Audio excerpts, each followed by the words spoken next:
तो दोस्तों India bull real estate ने अपने क्वार्टर वन के नंबर को डिस्क्लोज कर देखते हैं क्या है क्वार्टर वन के नंबर्स के अंदर, क्योंकि कुछ दिनों पहले कंपनी का नाम चेंज हो चुका है। जैसे कि आप देख सकते हैं equinox India development limited company का नाम आपको देखने को मिल रहा है। चलिए नंबर देख लेते हैं। टाटा मिल्स में मैं आपको क्रोस में बता रहा हूँ। पिछले क्वार्टर में कंपनी 21 करोड़ के आसपास का रेवेन्यू जनरेट किया था ऑपरेशन के थ्रू। पिछले साल देखें तो 195 करोड़ के आसपास, जबकि अभी देखें तो बढ़ के 387 करोड़ कंपनी का जो रेवेन्यू है वो आपको जाता हुआ देखने को मिला। तो साल से साल देखें तो साल से साल कंपनी का रेवेन्यू लगभग डबल होता हुआ देखने को मिला है। जबकि क्वार्टर जाते हैं तो क्वार्टर कंपनी के रेवेन्यू के अंदर एक बड़ी तेजी आपको देखने को मिल रही।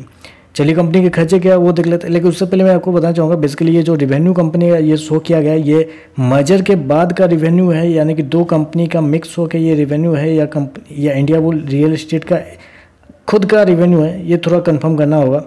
क्योंकि अगर कंपनी का स्टैंड लोन रेवेन्यू देखते हैं, मैंने अभी कंसोलिडेटेड बताया था आपको, स्टैंड लोन रेवेन्यू देखते हैं तो यहाँ पे कंपनी पिछले क्वार्टर में लगभग 41 करोड़ कंपनी रेवेन्यू जनरेट किया था ऑपरेशन के थ्रू, जबकि इस क्वार्टर में मात्र 6 करोड़ के आसपास आपको देखना है। तो स्टैंड लोन में कुछ अलग नंबर देखने को मिला है, कंसोलिडेट में कुछ अलग नंबर देखने को मिल रहा है। चलिए कंसोलिडेट नंबर ही देखते हैं, क्योंकि मतलब इंपॉर्टेंट तो वही नंबर होता है। खर्चे की बात करते हैं तो देखिए पिछले क्वार्टर में कंपनी ने 340 करोड़ खर्च किए थे, पिछले साल 257 करोड़। अभी देखें तो कंपनी खर्चे 425 करोड़ के आसपास आपको देखने को। तो खर्चे भी देखें तो खर्चे भी कंपनी के ऑन एन एवरेज ठीक ही है, कंट्रोल में ही आपको देखने को मिल रहा है। चलिए कंपनी का नेट प्रॉफिट लॉस क्या निकलता है वो देखते हैं। तो कंपनी लॉस में ही लंबे समय से डील कर रही है। तो पिछले क्वार्टर में 302 करोड़ का लॉस था, पिछले साल 679 करोड़ के आसपास का लॉस, जबकि अभी देखें तो कंपनी का लॉस गिर के 28 करोड़ के आसपास आपको जाता हुआ देखने को। तो साल से साल देखें तो साल से साल कंपनी का जो लॉस है आपको कम होता हुआ देखने को मिला है। लेकिन याद रखिएगा पिछले साल कंपनी को एक्सेप्शनल आइटम में 629 करोड़ का नुकसान भी हुआ था। जबकि क्वार्टर जाते हैं तो क्वार्टर भी कंपनी का जो लॉस है वो कम होता हुआ देखने को मिल रहा है। ईपीएस की बात करते हैं, पिछले क्वार्टर में 5 रुपये 58 पैसे माइनस का, पिछले साल 12 रुपये 55 पैसे माइनस का, जबकि अभी देखें तो 49 पैसे माइनस का आपको देखने को मिल रहा है।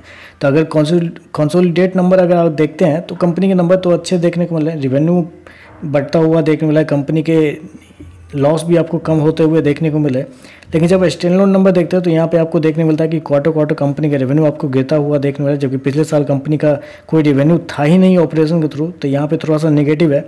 प्रॉफिट यहाँ पे अगर आप देखने के लिए जाते हैं तो यहाँ पे कंपनी का प्रॉफिट पिछले क्वार्टर में अप्रोक्सीमेटली 3,573 करोड़ के लॉस में थी कंपनी। पिछले साल 2 करोड़ के आसपास का फायदा था, जबकि अभी देखें तो 12 करोड़ के आसपास का नुकसान आपको देखने को मिला। तो यहाँ देखें तो यहाँ स्टैंड लोन नंबर जो कंपनी के द्वारा दिए गए उसमें कंपनी का परफॉर्मेंस कमजोर आपको देखने को मिला। कंसोलिडेट नंबर में कंपनी के नंबर अच्छे आपको देखने को मिले। तो देखते हैं मार्केट किस नंबर पर कैसा रिएक्शन देता है, क्योंकि मर्जर भी हुआ है कंपनी का, तो उस वजह से भी हो सकता है कि थोड़ा बहुत उलटफेर कंपनी के बैलेंस शीट के अंदर आपको देखने को मिल रही होगी। तो चलिए बस आज के लिए बस इतना ही। वीडियो पसंद आए तो लाइक कीजिएगा, साथ में साथ चैनल को सब्सक्राइब जरूर कीजिएगा। धन्यवाद।